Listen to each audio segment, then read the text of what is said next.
નમસ્કાર દર્શક મિત્રો, આપ સૌનું સનસનીખીજ ન્યૂઝમાં હાર્દિક સ્વાગત છે. નજર કરીએ આજના સમાચાર ઉપર.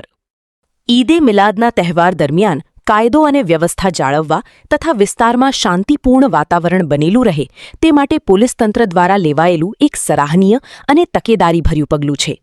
આ પ્રવૃત્તિના મુખ્ય મહત્વપૂર્ણ પાસા: સુરક્ષા અને વિશ્વાસ. સંવેદનશીલ વિસ્તારો જેવા કે નવાયાર્ડમાં ઉપરી અધિકારીઓ ડીસીપી, એસીપી અને એ ડિવિઝન પીઆઈના નેતૃત્વ હેઠળ ફૂટ પેટ્રોલિંગ કરવાથી સ્થાનિક રહીશોમાં સુરક્ષાની ભાવના વધે છે. અસામાજિક તત્વો પર વટાણા.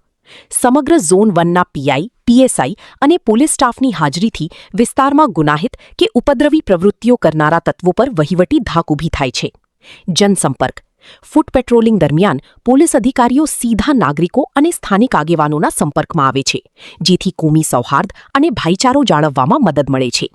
તહેવારો શાંતિપૂર્ણ અને ઉત્સાહભેર ઉજવાય તે માટે પોલીસ પ્રશાસનની આ તત્પરતા પ્રશંસનીય છે.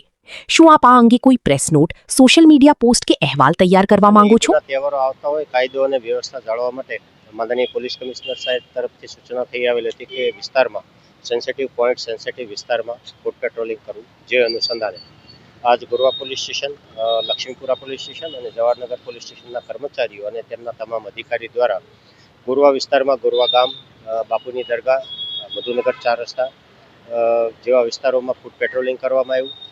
રસ્તામાં આવતા લારી ગલ્લા દબાણો જે દૂર કરવા પાત્ર હતા એ બાબતની સૂચના આપવામાં આવી છે.